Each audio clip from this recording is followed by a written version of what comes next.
आपने नारद मुनि के श्री कृष्ण भगवान की वो कथा सुनी होगी। अक्सर मंचों से विद्वान लोग उस कथा को वाचते हैं, कहते हैं कि एक बार जब कृष्ण जी और नारद मुनि जब धरती पर विचरण कर रहे हैं, घूम रहे हैं, अचानक कृष्ण जी को प्यास लगती है। कहते हैं नारद जी, और मुझे तो बड़ी तेज प्यास लग रही है कि भगवान आपको प्यास लग रही है तो मैं अभी आपके लिए पानी लेकर के आता हूँ। और नारद मुनि जो है कृष्ण भगवान के लिए पानी लेने चल देते हैं। तो जब नारद मुनि पानी की खोज में आगे बढ़ते हैं, जंगल में देखते हैं कि कुछ स्त्रियां जो है हाथों में मटके लिए और जा रही हैं, तो समझ जाते हैं आसपास कहीं पानी है।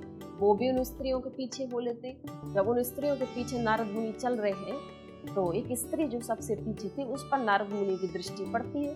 जब दृष्टि पड़ती है तो देखते हैं कि अरे वाह, ये तो ईश्वर की बड़ी अद्भुत रचना है, बड़ी खूबसूरत है। देखो ईश्वर ने कितना खूबसूरत बनाया, इसको मन में सोचते हैं। तो वो स्त्री कहती है आपको क्या चाहिए, क्योंकि वो उसको देख रहे थे। तो उन्होंने कहा कि भाई मैं प्यासा हूँ, मुझे पानी चाहिए। अच्छा ठीक है। तो कुएं के पास पहुंच करके वो अपने मटके से उनको पानी पिला देती है। हम नारद मुनि पानी पी लेते हैं। वो सब स्त्रियां अपने घरों को जब वापस जाने लगती हैं तो नारद मुनि विचार मग्न।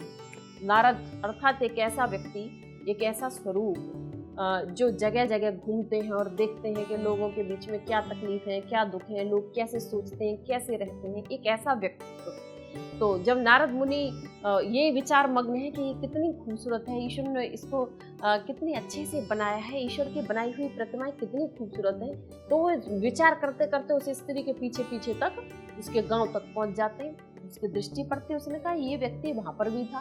तो उन्होंने पूछा, जब वो घर पहुंच जाती है तो वो पूछती है कि सुनो, तुम वहां पर भी जंगल में थे हमारे साथ में, तुमने कहा कि तुमको प्यास लगी है तो मैंने तुमको पानी पिलाया, लेकिन तुम यहाँ तक मेरे साथ क्यों आई?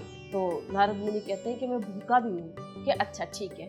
तो अपने यहाँ तो परंपरा है कि अतिथि क्या है, अतिथि भगवान का स्वरूप होता है, अतिथि देवो भव कहा गया है। तो उसने कहा कि अच्छा ठीक है, तुम बैठो, हम तुम्हारे लिए भोजन का प्रबंध करते हैं। तो वो स्त्री घर के अंदर जाती है। उसके पिता थे, अपने पिता के साथ में अकेली रहती थी। उसके पिता बाहर आते हैं, कहती है ये अतिथि हैं, कहीं दूर से आए हैं, इनको भोजन चाहिए। तो भोजन की व्यवस्था होती है, भोजन आता है, नारद मुनि भोजन करते हैं, उनके पिताजी से बातचीत करते हैं। देखने में कदकाठी सुंदर है, आकर्षक व्यक्तित्व के मालिक हैं नारद मुनि, पढ़े लिखे हैं, अच्छे इंटेलिजेंट हैं।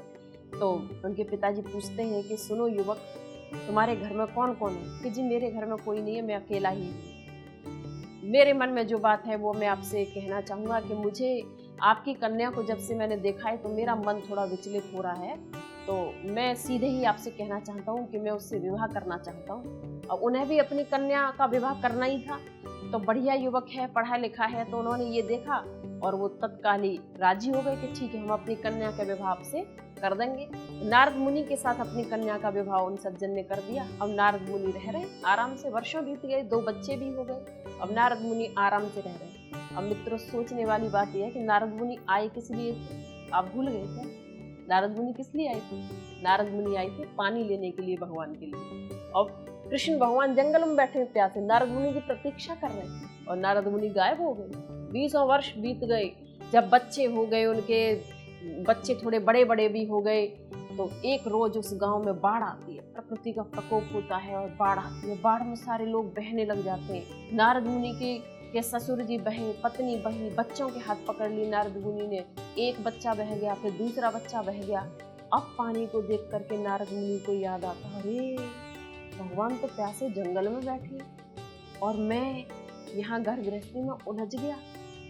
अब नारद मुनि भागते जंगल में, भगवान वहां बैठे, देखा है तो कृष्ण जी बैठे मुस्कुरा रहे। कि नारद मुनि, आखिर तुम भी उसी जाल में फंसी गए जिसके लिए हम हमेशा कहते हैं कि इस जाल से निकलना चाहिए।